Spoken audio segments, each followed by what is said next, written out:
Hello friends, मैं हूं doctor Manoj Kumar Sharma और आपके अपने YouTube channel doctor Sharma English गुरु में आपका हार्दिक स्वागत है। आज हम प्रेजेंट इंडेफिनेट टेंस की विस्तार से स्टडी करेंगे कि प्रेजेंट इंडेफिनेट टेंस क्या होता है, इसकी क्या पहचान है और इसके अंतर्गत वाक्यों को किस प्रकार से हिंदी टू इंग्लिश ट्रांसलेट किया जाता है। तो आइए दोस्तों, प्रेजेंट इंडेफिनेट टेंस हमने मेरे पिछले वीडियो में पढ़ा था कि प्रेजेंट टेंस वही होगा जिस वाक्य के अंत में है, हूँ, हो, इन चारों वर्ड्स में से यदि कोई एक वर्ड लिखा हुआ होगा तो ही वह प्रेजेंट टेंस होगा। अब चूंकि प्रेजेंट भी चार प्रकार का हो गया, present indefinite, present continuous, present perfect और प्रेजेंट परफेक्ट प्लस कंटिन्यूअस। तो प्रेजेंट इंडेफिनेट टेंस को हम कैसे पहचानेंगे? तो हिंदी वाक्य के अंत में यदि ता है, ती है, ते है और ता हूँ लिखा हुआ है तो वह प्रेजेंट इंडेफिनेट टेंस होगा। ये बिल्कुल सटीक पहचान है। हिंदी वाक्य के अंत में ता है, ती है, ते है, ता हूँ लिखा हुआ होगा तो ही वह प्रेजेंट इंडेफिनेट टेंस होगा। तो देखिए, इसकी हम स्टडी करते हैं। प्रत्येक टेंस में हम चार प्रकार के सेंटेंसेस का अध्ययन करेंगे। तो सबसे पहले हम लेते हैं अफर्मेटिव सेंटेंस। अफर्मेटिव सेंटेंस वह सेंटेंस है जो किससे शुरू होगा? अफर्मेटिव सेंटेंस शुरू होता है सब्जेक्ट से। तो अफर्मेटिव सब्जेक्ट से शुरू होता है और इसमें ना, नहीं, मत लिखा हुआ नहीं आता है। तो अफर्मेटिव का फॉर्मूला हमें याद होना चाहिए कि अफर्मेटिव का फॉर्मूला होता है subject plus helping verb plus object. Present indefinite का अफर्मेटिव, दोस्तों यहाँ पर एक बात आप ध्यान रखेंगे, केवल दो ही टेंस हैं जिनमें हेल्पिंग वर्ब काम नहीं आती है। एक तो है प्रेजेंट इंडेफिनेट का अफर्मेटिव और एक है पास्ट इंडेफिनेट का अफर्मेटिव। प्रेजेंट इंडेफिनेट का अफर्मेटिव और पास्ट इंडेफिनेट का अफर्मेटिव, इन दोनों में ही हेल्पिंग वर्ब काम नहीं आती है। केवल इन दोनों के अफर्मेटिव में हेल्पिंग वर्ब काम नहीं आती है। तो देखिए, इसमें देखते हैं इसके रूल्स कि इसमें हेल्पिंग वर्ब नहीं होती है। तो प्रेजेंट इंडेफिनेट के अफर्मेटिव में हेल्पिंग वर्ब नहीं होती है। तो क्या करते हैं इसमें? देखिए, सब्जेक्ट दो प्रकार के हैं, एक होता है सिंगुलर सब्जेक्ट, एक होता है प्लूरल सब्जेक्ट। सिंगुलर का मतलब जो गिनने में एक ही हो, प्लूरल का मतलब जो गिनने में एक से ज़्यादा हो, वो प्लूरल है। तो इंग्लिश में मुख्य रूप से सिंगुलर सब्जेक्ट्स क्या क्या हैं? तो देखिए, ही, सी, इट और कोई भी एक नाम, किसी भी एक व्यक्ति का नाम, कोई भी एक नाम सिंगुलर सब्जेक्ट होता है। तो यदि सब्जेक्ट सिंगुलर है, हमने पढ़ा था यदि सब्जेक्ट सिंगुलर है तो सिंगुलर वर्ब काम आएगी, यदि सब्जेक्ट प्लूरल है तो प्लूरल वर्ब काम आएगी। मतलब वर्ब हमेशा सब्जेक्ट के अनुसार आती है, सब्जेक्ट के अकॉर्डिंग आती है। तो यदि सब्जेक्ट सिंगुलर है तो हम क्या करेंगे? वर्ब की फर्स्ट फॉर्म में एस या ई एस लगाते हैं। और यदि सब्जेक्ट प्लूरल है तो वर्ब की केवल फर्स्ट फॉर्म ही काम में लेते हैं, उसमें एस या ई एस नहीं लगाते हैं। इज दैट क्लियर दोस्तों?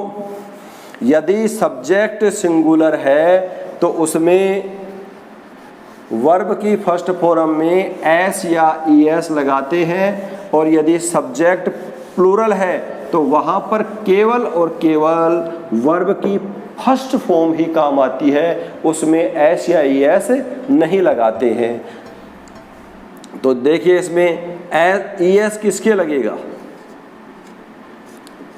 हमने देखा कि यदि सब्जेक्ट सिंगुलर है तो वर्ब की फर्स्ट फॉर्म में एस या ई एस लगता है। तो ई एस किसके लगेगा? एस किसके लगेगा? तो ई एस हम उसके लगाएंगे जिस वर्ब की फर्स्ट फॉर्म के अंत में S, double S, S H, C H, O, X और जेड लिखा हुआ हो।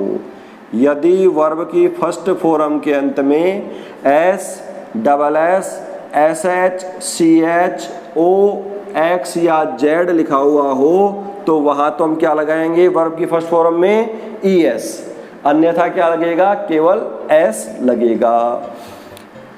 अब उदाहरण देखिए,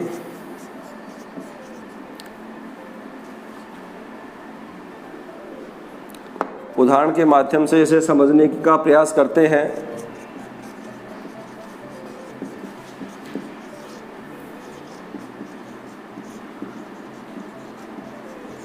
राम जयपुर जाता है। हमने देखा हमारे सामने वाक्य है राम जयपुर जाता है, तो किसी भी वाक्य का ट्रांसलेशन करने से पहले हमें दो चीज़ें सबसे पहले पहचाननी चाहिए। सबसे पहले तो हमें पहचाने कि दिया गया वाक्य कौन से टेंस में है, उसके बाद हम पहचाने कि दिया गया वाक्य जो सेंटेंस है वो कौन सा है। तो हमने देखा वाक्य को पहचानने के लिए हम हमेशा वाक्य के लास्ट में जाते हैं। तो हमने देखा इसमें राम जयपुर जाता है, लास्ट में क्या लिखा हुआ है, ता है लिखा होने से आपको पता चल गया कि ये है तो प्रेजेंट।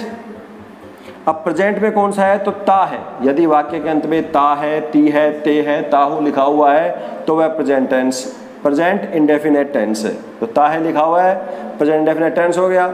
सेंटेंस कौन सा है, तो हमने देखा कि ये वाक्य किससे शुरू हो रहा है, सब्जेक्ट से शुरू हो रहा है। यदि वाक्य सब्जेक्ट से शुरू हो रहा है तो वह क्या तो अफर्मेटिव होगा या फिर नेगेटिव होगा। तो इसमें देखा हमने सब्जेक्ट से शुरू है लेकिन वाक्य के अंदर ना, नहीं, मत लिखा हुआ नहीं है, इसका मतलब ये अफर्मेटिव है। सब्जेक्ट से शुरू होकर यदि बीच में ना, नहीं, मत लिखा हुआ होता है तो वो नेगेटिव होता है। तो देखिए हमें इसका सूत्र मालूम है कि सबसे पहले क्या आना चाहिए अफर्मेटिव में, सबसे पहले आएगा सब्जेक्ट। तो सब्जेक्ट कौन है इसमें, राम। सब्जेक्ट के बाद आती है हेल्पिंग वर्ब। प्रेजेंट इंडेफिनेट के अफर्मेटिव में हेल्पिंग वर्ब नहीं होती है। उसके बाद आएगी वर्ब। तो सब्जेक्ट राम है, सिंगुलर है या प्लूरल, राम सिंगुलर है, तो सिंगुलर है तो क्या होगा, वर्ब की फर्स्ट फॉर्म में एस या ई एस लगेगा। वर्ब क्या है इसमें, जाता है, जाने को क्या बोलते हैं, गो। तो लास्ट में क्या लिखा हुआ है, ओ। यदि S, double S, S S, C H, O, X, Z हो तो क्या लगाएंगे इसमें, ई एस लगाएंगे। तो क्या हो जाएगा, राम गोज टू जयपुर। ये आपका ट्रांसलेशन हो गया। दूसरा वाक्य लीजिए, हम क्रिकेट खेलते हैं। वाक्य लिखा हुआ है, बस तुरंत देखिए वाक्य के लास्ट में क्या लिखा हुआ है, ते है, इसका मतलब प्रेजेंट इंडेफिनेट टेंस। ता है, ती है, ते है, ताहू, प्रेजेंट इंडेफिनेट टेंस हो गया। सेंटेंस कौन सा है, सब्जेक्ट से शुरू हो रहा है, ना, नहीं, मत लिखा हुआ नहीं है, इसका मतलब ये अफर्मेटिव है। तो अफर्मेटिव सबसे पहले क्या आता है, सब्जेक्ट। तो सब्जेक्ट क्या हो जाएगा, वी। हेल्पिंग वर्ब नहीं होती तो क्या आएगा फिर इसके बाद में, वर्ब। वर्ब क्या है, खेलते हैं, खेलने को बोलते हैं प्ले। खेलने क्या बोलते हैं, प्ले यानी खेलना। सब्जेक्ट सिंगुलर है या प्लूरल, वी यानी हम क्या है, प्लूरल सब्जेक्ट है। तो यदि सब्जेक्ट प्लूरल हो तो वर्ब की केवल फर्स्ट फॉर्म ही काम आती है। तो यहाँ पर क्या हो जाएगा, केवल प्ले आएगा। सब्जेक्ट प्लूरल होने पर वर्ब की फर्स्ट फॉर्म में एस या ई एस नहीं लगता है। तो वी प्ले क्रिकेट, हम क्रिकेट खेलते हैं। इस तरीके से हम वाक्यों का ट्रांसलेशन कर सकते हैं। अफर्मेटिव सेंटेंस हो गया है। इसके बाद नंबर 2 पर आएगा नेगेटिव सेंटेंस।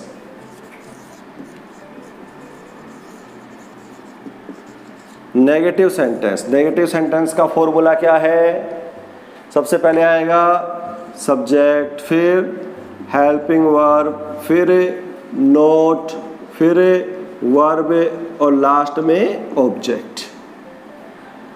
इसके नियम क्या हैं? इसके नियम हैं कि यदि सब्जेक्ट सिंगुलर है, सिंगुलर सब्जेक्ट के साथ तो लगता है डज हेल्पिंग वर्ब, और जो प्लूरल सब्जेक्ट है, प्लूरल सब्जेक्ट के साथ लगती है डू हेल्पिंग वर्ब। दो हेल्पिंग वर्ब है इसकी, डू और डज। सिंगुलर के साथ डज, प्लूरल के साथ डू।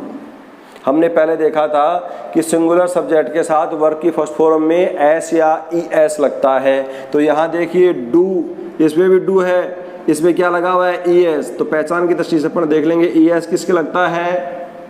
सिंगुलर सब्जेक्ट के साथ। तो डज किसके साथ लगेगा? सिंगुलर सब्जेक्ट के साथ, और प्लूरल सब्जेक्ट के साथ लगेगा डू। और वर्ब की फर्स्ट फॉर्म ही काम में आती है। ध्यान रखेंगे दोस्तों, प्रेजेंट इंडेफिनेट की हेल्पिंग वर्ब कौन कौन सी हैं? तो दो हेल्पिंग वर्ब हैं, डू और डज। एक वचन के साथ डज और बहुवचन के साथ डू। डू और डज में से कोई भी हेल्पिंग वर्ब लग जाने के बाद में वर्ब की केवल और केवल फर्स्ट फॉर्म ही काम आएगी, उसमें एस या ई एस नहीं लगेगा। तो देखिए इसको उदाहरण के माध्यम से समझते हैं। फॉर्मूला आपके सामने लिखा हुआ है।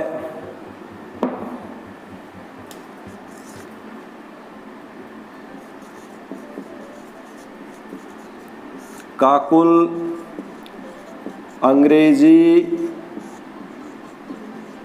नहीं पढ़ता है। तो देखिए दोस्तों, वाक्य के लास्ट में देखा हमने, सबसे पहले टेंस पहचानेंगे। टेंस पहचानने के लिए वाक्य के लास्ट में क्या लिखा है? ता है, ता है। तो यदि वाक्य के अंत में ता है, ती है, ते है, ताहू लिखा हुआ हो तो प्रेजेंट इंडेफिनिट टेंस होगा। किससे शुरू हो रहा है? ये सब्जेक्ट से शुरू हो रहा है, और वाक्य में ना नहीं मत लिखा हुआ है। इसका मतलब ये कौन सा सेंटेंस हो गया? Negative sentence. तो नेगेटिव सेंटेंस का ट्रांसलेशन करेंगे, सबसे पहले क्या आना चाहिए? सब्जेक्ट। सब्जेक्ट क्या है इसमें? काकुल। हेल्पिंग वर्ब, सब्जेक्ट के बाद में क्या आनी चाहिए? Helping verb. केवल दो ही टेंस हैं जिनमें हेल्पिंग वर्ब काम नहीं आती। कौन कौन से?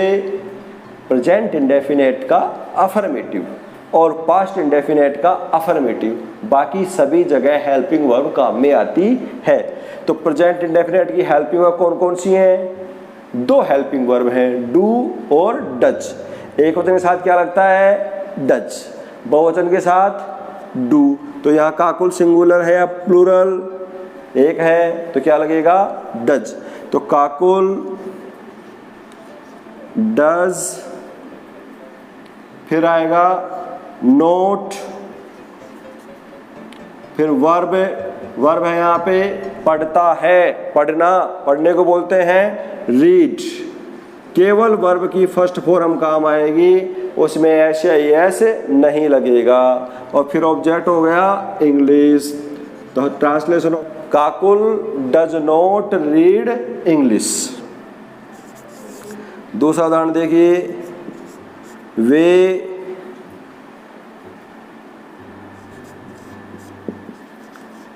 टीवी नहीं देखते हैं। वे टीवी नहीं देखते हैं। सबसे पहले टेंस पहचानेंगे। टेंस पहचानने के लिए क्या करेंगे? वाक्य के अंत में क्या लिखा हुआ है? ते हैं, तो प्रेजेंट इंडेफिनिट टेंस हो गया। टेंस के बाद पहचानो सेंटेंस कौन सा है। तो सेंटेंस के लिए हमने देखा वाक्य के शुरू में लिखा हुआ है वे। वाक्य किससे शुरू हो रहा है? सब्जेक्ट से शुरू हो रहा है। और वाक्य के बीच में नहीं लिखा हुआ है, इसका मतलब ये हो गया नेगेटिव सेंटेंस। तो नेगेटिव सेंटेंस का अपन ट्रांसलेशन करते हैं। तो सबसे पहले क्या आना चाहिए? सब्जेक्ट। तो सब्जेक्ट क्या है इसमें? वे को बोलते हैं दे। दे सिंगुलर है या प्लूरल? तो दे है प्लूरल सब्जेक्ट। सिंगुलर क्या क्या है? ही, सी, इट और कोई भी एक नाम, ये दे बहुवचन है तो बहुवचन के साथ क्या लगेगा, एक वचन के साथ डज, बहुवचन के साथ डू, तो दे डू, हेल्प में बाद में नोट, दे डू नोट, फिर आएगी वर्ब, वर्ब क्या है देखना, तो क्या हो जाएगा watch, they do not watch TV. इस तरीके से जो नेगेटिव सेंटेंस हैं प्रेजेंट इंडेफिनेट के अंदर, उनका इस प्रकार से ट्रांसलेशन किया जाता है। अब नंबर 3 पे हम लेते हैं इंट्रोगेटिव सेंटेंसेस। इंट्रोगेटिव सेंटेंसेस वे सेंटेंस होते हैं जिनके लास्ट में क्वेश्चन मार्क आता है। इंट्रोगेटिव सेंटेंस लास्ट में क्या लिखा हुआ आता है, इनके क्वेश्चन मार्क लिखा हुआ होगा। इसका फॉर्मूला क्या पढ़ा था पढ़ने, helping verb plus subject plus verb plus object और लास्ट में क्वेश्चन मार्क। याद है आपको, ये फॉर्मूला याद रखिए इंट्रोगेटिव का। इंट्रोगेटिव प्रश्नवाचक वाक्य होता है, पहचान लेंगे, पहचान क्या है इसकी, वाक्य के लास्ट में प्रश्नवाचक चिन्ह। लेकिन इंट्रोगेटिव में वही है, इंट्रोगेटिव प्लस नेगेटिव अलग है, तो इंट्रोगेटिव उसी को मानेंगे जिसके अंत में तो प्रश्नवाचक चिन्ह है लेकिन वाक्य में ना नहीं मत लिखा हुआ नहीं है। तो हेल्पिंग वर्ब वगैरह वही रहेंगी, एक वचन के साथ डज, बहुवचन के साथ डू और वर्ब की केवल फर्स्ट फॉर्म काम में आएगी। प्रेजेंट इंडेफिनेट के केवल अफर्मेटिव में हेल्पिंग वर्ब नहीं होती, तो वहाँ क्या करते हैं, सिंगुलर के साथ वर्ब की फर्स्ट फॉर्म में एस है यस और प्लूरल के साथ केवल वर्ब की फर्स्ट फॉर्म काम में लेते हैं। बाकी नेगेटिव, इंट्रोगेटिव प्लस नेगेटिव सभी में हेल्पिंग वर्ब लगती है और वो हेल्पिंग वर्ब केवल 2 है, डू और डज। एक वचन के साथ डज, बहुवचन के साथ डू, और डू और डज हेल्पिंग वर्ब लग जाने के बाद में वर्ब की केवल फर्स्ट फॉर्म ही काम में आती है। तो देखिए इसको उदाहरण के माध्यम से समझने की कोशिश करते हैं। क्या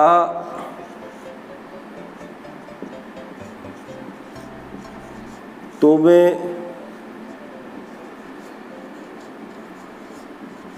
जयपुर जाते हो? क्या तुम जयपुर जाते हो? हमने देखा वाक्य के लास्ट में टेंस पहचानेंगे, सबसे पहले ते हो लिखा हुआ है, इसका मतलब प्रेजेंट इंडेफिनिट टेंस। वाक्य के लास्ट में प्रश्नवाचक चिन्ह है और वाक्य किससे शुरू होना चाहिए, वाक्य शुरू होना चाहिए केवल क्या से। यहाँ जो इंट्रोगेटिव सेंटेंस हम मान रहे हैं उसी को मान रहे हैं, ऐसा प्रश्नवाचक वाक्य जो केवल किससे शुरू होगा, क्या से शुरू होगा, उसी को इंट्रोगेटिव मान रहे हो। नो, नोट नहीं, ना नहीं मत लिखा हुआ नहीं है इसमें, इसलिए केवल इंट्रोगेटिव है। ट्रांसलेशन करेंगे, सबसे पहले क्या आएगी, हेल्पिंग वर्ब। हेल्पिंग वर्ब किसके अनुसार आती है, सब्जेक्ट के अनुसार आती है। सब्जेक्ट कौन है यहाँ पे, तुम सिंगुलर है या प्लूरल, तो ही सी इट और कोई भी एक नाम ही सिंगुलर होता है, तो तुम कैसा हो गया, बहुवचन हो गया, तो बहुवचन के साथ क्या लगेगा, डू, तो इसका हो जाएगा डू यू, सब्जेक्ट हो गया। हेल्पिंग वर्ब जाते हो, जाने को बोलते हैं गो, तो वर्ब की फर्स्ट फॉर्म में काम आएगी, do you go to Jaipur, do you go to Jaipur, last में क्वेश्चन मार्क। क्लियर। दूसरा उदाहरण देखिए इसका, क्या सीता एक कहानी लिखती है? क्या सीता एक कहानी लिखती है? वाक्य के लास्ट में प्रश्नवाचक चिन्ह लिखा हुआ है, क्या से शुरू है और बीच में ना नहीं मत लिखा हुआ नहीं है, इसका मतलब इंट्रोगेटिव सेंटेंस है।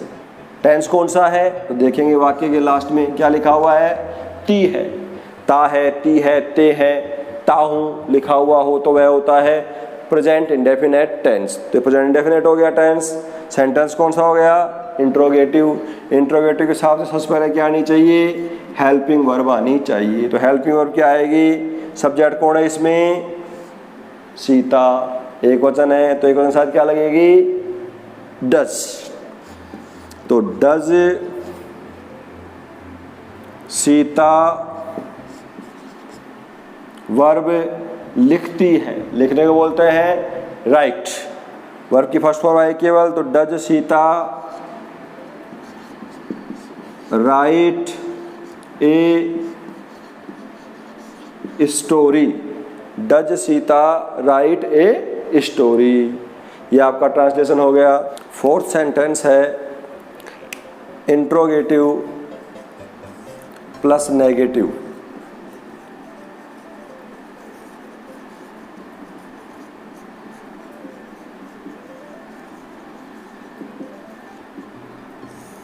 इसका मतलब ये इंट्रोगेटिव है तो वाक्य के अंत में प्रश्नवाचक चिन्ह आएगा, पहचान कर लेंगे उसकी। नेगेटिव है तो नेगेटिव होने के कारण इस वाक्य में ना, नहीं और मत लिखा हुआ आएगा। इसका फॉर्मूला क्या पढ़ा था हमने? Helping verb plus subject plus note plus verb plus object question mark, ये इसका फॉर्मूला है। उदाहरण के द्वारा इसे समझने की कोशिश करते हैं।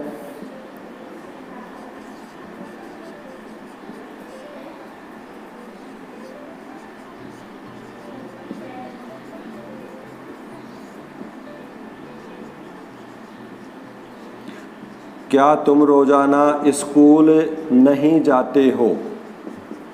यह हमारा सेंटेंस है। हमने देख सबसे पहले क्या पहचानते हैं? टेंस। टेंस पहचानने के लिए वाक्य के लास्ट में देखेंगे क्या लिखा हुआ है? ते हो से पता चल रहा है प्रेजेंट है, और ते हो से पता चल रहा है ये प्रेजेंट इंडेफिनेट टेंस है।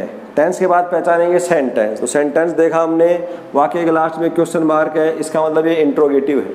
अब इंट्रोगेटिव है, लेकिन इंट्रोगेटिव में WH वर्ड वाले इंट्रोगेटिव भी आते हैं, टैग क्वेश्चन भी इंट्रोगेटिव में आता है। हम टेंस के अंतर्गत इंट्रोगेटिव और इंट्रोगेटिव प्लस नेगेटिव उन्हीं वाक्यों को मान रहे हैं जो वाक्य केवल और केवल किससे शुरू हो रहे हैं? क्या से शुरू हो रहे हैं।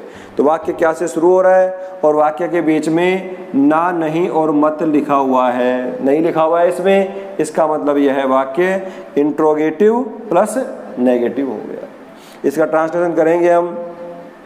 सबसे पहले क्या आनी चाहिए? Helping verb. हेल्पिंग वर्ब किसके अनुसार आती है? According to subject. Who is subject here? The subject is तुम। तुम इंग्लिश में क्या बोलते हैं? यू। तो यू सिंगुलर है या प्लूरल? हमने देखा सिंगुलर तो केवल ही, सी, इट, तीन, और इनके अलावा कोई भी एक नाम को माना है। तो बच गया जो सारे के आगे बहुवचन वाले कर्ता आ गए, तो यू यहाँ पर हो गया बहुवचन कर्ता। तो बहुवचन कर्ता के साथ क्या लगेगी? Helping verb do. फिर सब्जेक्ट आ जाएगा डू यू, फिर note, do you note. Verb, verb क्या है? क्या क्या काम हो रहा है इसमें? जाते हो, जाना। जाने को क्या बोलते हैं इंग्लिश में? गो। फर्स्ट फॉर्म होती है go. Do you not go to school daily? क्या तुम रोजाना स्कूल नहीं जाते हो? इसी प्रकार से एक सेंटेंस और लेते हैं।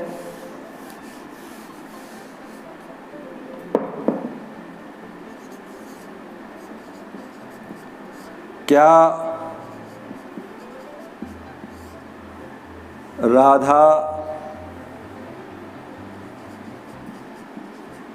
अपने कपड़े नहीं धोती है? सबसे पहले टेंस पहचानेंगे। टेंस पहचानने के लिए क्या करेंगे? वाक्य के लास्ट में देखेंगे क्या लिखा हुआ है? ती है, इसका मतलब प्रेजेंट इंडेफिनिट टेंस है। प्रश्नवाचक चिन्ह लगा हुआ है। क्या से शुरू है, इसका मतलब इंट्रोगेटिव है, और बीच में नहीं भी लिखा हुआ है, इसका मतलब इंट्रोगेटिव प्लस नेगेटिव है। सबसे पहले क्या आना चाहिए, हेल्पिंग वर्ब। हेल्प में किसके अनुसार आएगी, सब्जेक्ट के अनुसार। सब्जेक्ट कौन है, राधा, एक है, सिंगुलर है, सिंगुलर के साथ क्या लगेगी, डज। तो इसका हो जाएगा डज, सब्जेक्ट आएगा राधा, फिर आएगा नोट, वर्ब क्या है, धोना, वर्ब की first form wash, does Radha note wash अपने कपड़े।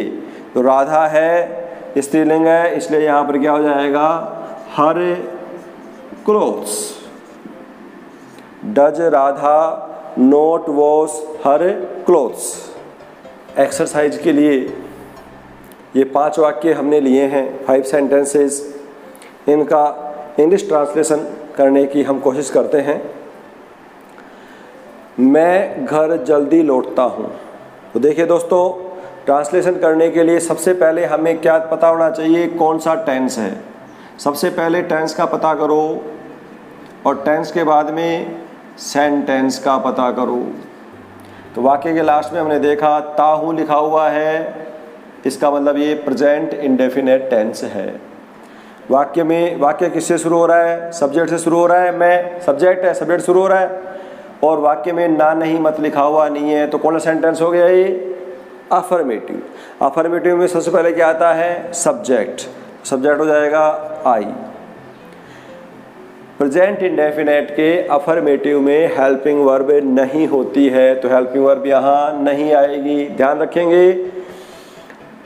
अब इसके बाद में आएगी वर्ब। वर्ब क्या है, लौटता हूँ। तो लौटने को बोलते हैं रिटर्न।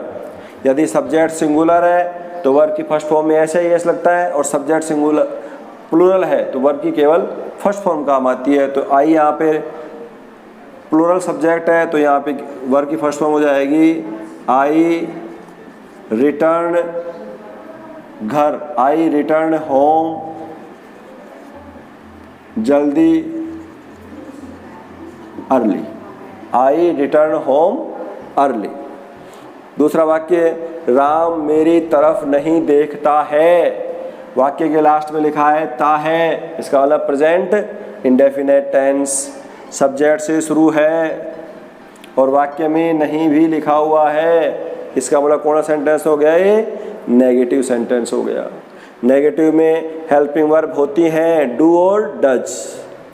यहाँ सब्जेक्ट कौन है, राम, तो राम के साथ हेल्पिंग वर्ब क्या लगेगी, सिंगुलर के साथ डज।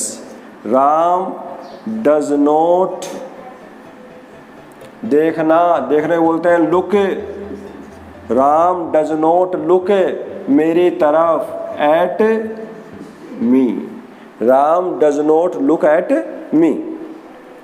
मुझे अंधेरा पसंद नहीं है। देखिए दोस्तों, इस वाक्य पर थोड़ा गौर करें। मुझे अंधेरा पसंद नहीं है, पसंद नहीं है लिखा हुआ है, इससे पता चल गया आपको कि है तो ये प्रेजेंट टेंस, तो प्रेजेंट ही है, लेकिन प्रेजेंट में कौन सा है क्लियर नहीं हो रहा। यहाँ पे लिखा हुआ है मुझे, हम बोलते हैं ऐसा, मुझे अंधेरा पसंद नहीं है। मुझे कोई सब्जेक्ट नहीं होता है, मुझे कोई सब्जेक्ट नहीं होता है। सब्जेक्ट क्या होता है मुझे का, सब्जेक्ट होता है मुझे का मैं। अब मैं के हिसाब से इस वाक्य को देखो, तो मैं के हिसाब से क्या वाक्य बन जाएगा, मैं अंधेरा पसंद नहीं करता हूँ। लास्ट में क्या आएगा, करता हूँ, क्योंकि सब्जेक्टिव मोड क्या है, मैं होता है, मुझे नहीं होता है, ये तो ऑब्जेक्टिव मोड है। तो करता हूँ, देखा हमने लास्ट में ताहू लिखा हुआ आ गया, इसका मतलब प्रेजेंट इंडेफिनेट टेंस है, प्रेजेंट इंडेफिनेट टेंस है। और सब्जेक्ट हो गया मैं, तो क्या हो गया आई, नेगेटिव सेंटेंस है, तो आई कौन सा सब्जेक्ट है, प्लूरल, तो क्या लग जाएगा आई डू नोट, पसंद करना, वर्ब की फर्स्ट फॉर्म आएगी केवल like, I do not like अंधेरा, darkness, I do not like darkness. इस तरीके से करके देखें आप हमेशा। क्या आप अपने देश से प्रेम करते हो, वाक्य के लास्ट में ते हो लिखा हुआ है, प्रेजेंट इंडेफिनेट टेंस। प्रश्नवाचक चिन्ह है, इसका मतलब इंट्रोगेटिव है और किससे शुरू हो रहा है? क्या से। इंट्रोगेटिव वाक्य हम टेंस में उसी को ले रहे हैं जो क्या से शुरू हो रहा है। ना नहीं मत लिखा हुआ नहीं है तो केवल इंट्रोगेटिव है। इंट्रोगेटिव का सूत्र क्या होता है? सबसे पहले आएगी हेल्पिंग वर्ब। हेल्पिंग वर्ब किसके अनुसार आती है? सब्जेक्ट के अनुसार। सब्जेक्ट कौन है? आप। आपको बोलते हैं यू। यू कौन सा है? सिंगुलर है, प्लूरल? तो यू है प्लूरल, तो क्या हो जाएगा? डू लगेगी हेल्पिंग वर्ब।